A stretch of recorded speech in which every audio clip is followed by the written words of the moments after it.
Во еден од најсензационалните акции на САД во последните години, председателот на Венецуела Николас Мадуро е уопсен од американските служби и однесен од земјата за да се соочи со кривични обвиненија од Соединетите американски држави, соопшти сенаторот Мајк Ли, повикувајќи се на информации од државниот секретар Марк Рубио.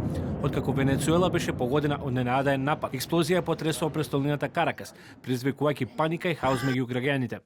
Рубио ме информира дека Николас Мадуро е уопсен од американските служби за да се соочи со кривични обвиненија во Соединетите американски држави, како и дека акцијата е за заштита и одбрана на оние што извршиле наредбата за апсење. За венецуелската влада нападот е империалистички и повика на масовна мобилизација, додека во светот се отвараат правни, политички и безбедносни прашања околу одговорноста и последиците на интервенцијата на САД во странска држава.